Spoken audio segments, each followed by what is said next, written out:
আপনারা দেখলেন যে মোশাররফ করিমকে গতকালকে কলকাতা হেনস্থা করা হয়েছে। এইটা বাংলাদেশের অমোঘ সত্য। জুলাই মাসে হাসিনার বিরুদ্ধে ছিল, বর্ষায় ভিজে হাসিনার পতন চেয়েছে, এইরকম সবাই আওয়ামী লীগের শত্রু। আপনি এখন গিয়ে আওয়ামী লীগের পক্ষে হাজারটা কথা বলেন, আওয়ামী লীগ পৃথিবীতে এইরকম নিকৃষ্ট জাতি আর কোথাও পাবেন না। মানে এইরকম নিকৃষ্ট, রিমোর্সলেস, অনুশোচনাহীন, অনুতপ্ততাহীন এইরকম জাতি, মানে এইরকম নিকৃষ্ট জাতি আপনি পৃথিবীর কোথাও পাবেন না। ফলত তারা আমাদের আজীবনের শত্রু, একদম যতদিন বেঁচে আছে, আল্লাহ যতদিন হায়াত রাখবেন ততদিনের শত্রু। ফলত এই রিমোর্সলেসদের বিরুদ্ধে আমাদের লড়াই আজীবনের। গতকালকে মোশাররফ করিমের উপর হামলা হয়েছে, পরের দিন আপনার উপর হবে, একদিন আমার উপরে হবে, একদিন বাদরের উপরে হবে, একদিন সালমান মুক্তাদির উপরে হবে। সুতরাং এই সকল ব্যক্তিদেরকে প্রোটেক্ট করা, আওয়ামী লীগের এই রিমোর্সলেস এই জাতি থেকে প্রোটেক্ট করা, এটাও আমাদের দায়িত্ব। এই সকল ব্যক্তিরা যারা বর্ষায় ভিজে ভিজে হাসিনার পতন চেয়েছিল তাদেরকে প্রোটেক্ট করা, নতুন একটা কালচারাল ফ্রন্ট খোলা। আমরা ওই রকম কালচারাল ফ্রন্ট চাই না যারা শাপলার 6 বছর পরে এসে বলবেও এটা হেফাজত ইসলামের তাণ্ডব ছিল। এই কালচারাল ফ্রন্ট তো বাংলাদেশের দরকার নেই। মানে একজন ব্যক্তি অক্সফোর্ড ইউনিয়নে বক্তৃতা দিয়েছে নাকি অক্সফোর্ড ইউনিভার্সিটিতে বক্তৃতা দিয়েছে, ওইটা বাংলা সোসাইটি আয়োজন করেছে নাকি ইউনিয়ন নিজে আয়োজন করেছে, এইটা দিয়ে আমাদের খুব বেশি লাভ নাই। এইটা আলাপ করে আমাদের খুব বেশি লাভ নাই। তার চেয়ে বরং আলাপ করে লাভ আছে যে রাউজানে 5 জন ব্যক্তিকে অস্ত্র হাতে কেন প্রকাশ্যে দেখা গেল, এটা আলাপ করে আমাদের লাভ আছে।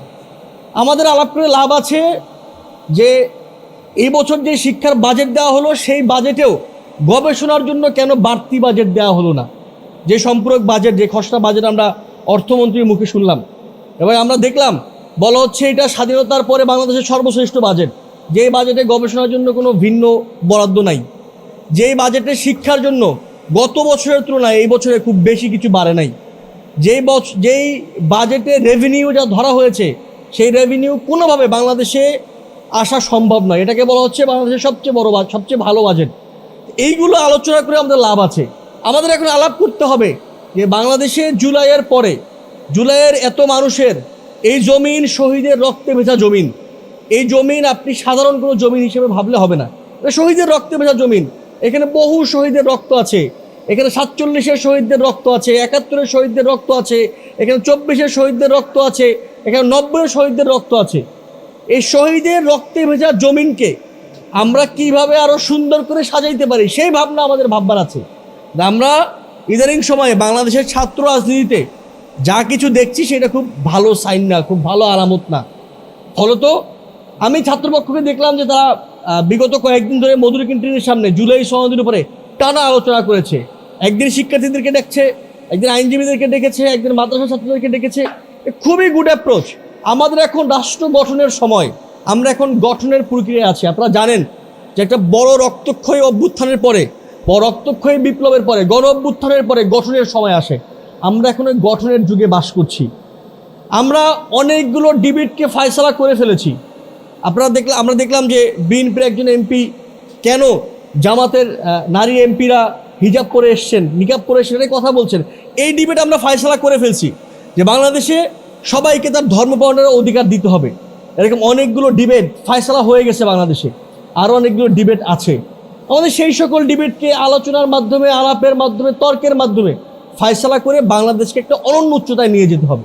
সুতরাং সময় নষ্ট করার মতো সময় আমাদের হাতে একদমই নাই। ফলত যে এই সকল বাকওয়াস ডিবেট চলে, আমি আশা করব ছাত্রপক্ষ সেগুলোতে অংশগ্রহণই করবে না। আমাদের এগুলোতে অংশগ্রহণ করারই কোনো দরকার নেই। এগুলো সবগুলো ইন্ডিয়ান প্রজেক্ট, এগুলো সবগুলো আওয়ামী লীগের প্রজেক্ট। হাসনাতকে মাইনাস করা কিংবা সাদিককে মাইনাস করা কিংবা আমরা এখানে যারা আছি, আমাদের যে কারো বিরুদ্ধে যে কোনো কিছু বলা, এটা একটা আওয়ামী প্রজেক্ট। আমাদের আওয়ামী প্রজেক্টে অংশগ্রহণ করবার কোনো মানে নাই। ফলত আমাদের এখন রাষ্ট্র গঠনের সময়, বাংলাদেশকে আগায় নিয়ে যাওয়ার সময়।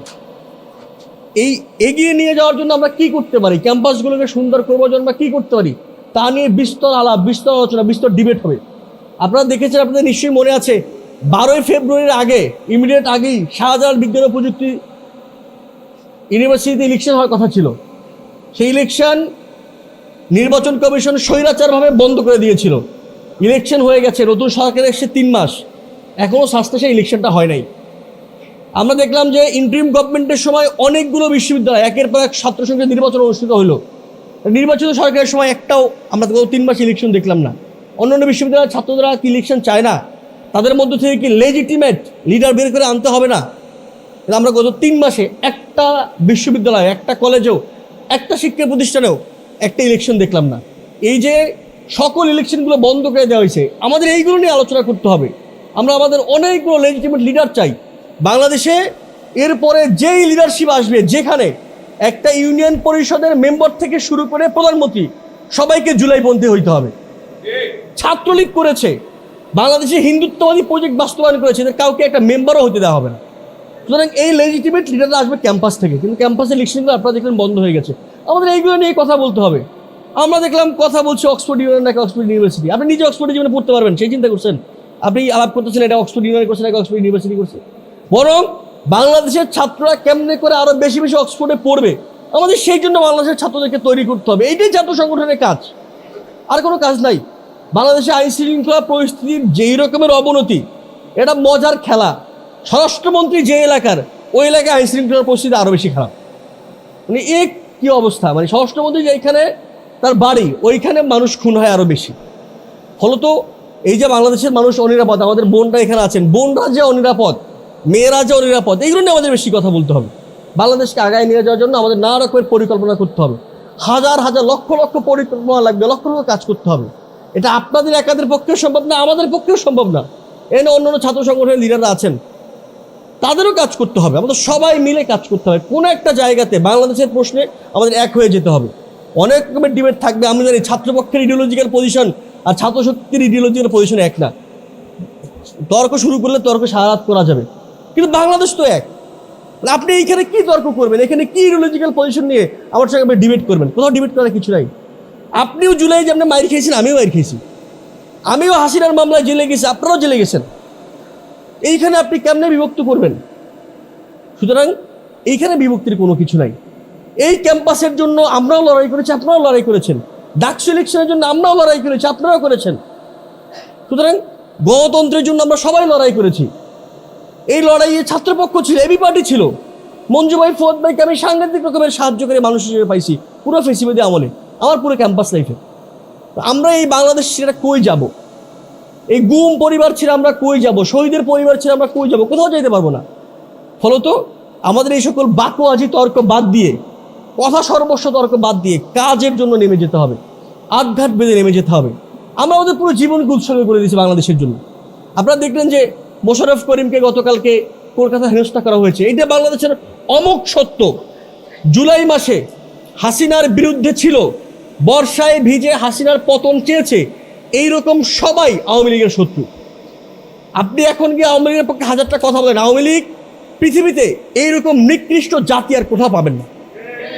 মানে এইরকম নিকৃষ্ট, রিমোর্সলেস, অনুশোচনাহীন, অনুতপ্ততাহীন এইরকম জাতি, মানে এইরকম নিকৃষ্ট জাতি আপনি পৃথিবীর কোথাও পাবেন না। ফলত তারা আমাদের আজীবনের শত্রু, একদম যতদিন বেঁচে আছে, আল্লাহ যতদিন হায়াত রাখবেন ততদিনের শত্রু। ফলত এই রিমোর্সলেসদের বিরুদ্ধে আমাদের লড়াই আজীবনের। গতকালকে মোশাররফ করিমের উপর হামলা হয়েছে, পরের দিন আপনার উপর হবে, একদিন আমার উপরে হবে, একদিন বাঁধনের উপরে হবে, একদিন সালমান মুক্তাদির উপরে হবে। সুতরাং এই সকল ব্যক্তিদেরকে প্রোটেক্ট করা, আওয়ামী লীগের এই রিমোর্সলেস এই জাতি থেকে প্রোটেক্ট করা, এটাও আমাদের দায়িত্ব।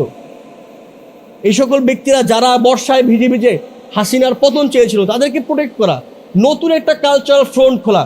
আমরা ওই রকম কালচারাল ফ্রন্ট চাই না যারা 6 বছর পরে এসে বলবেও এটা হেফাজত ইসলামের তাণ্ডব ছিল। এই কালচারাল ফ্রন্ট তো বাংলাদেশে দরকার নেই।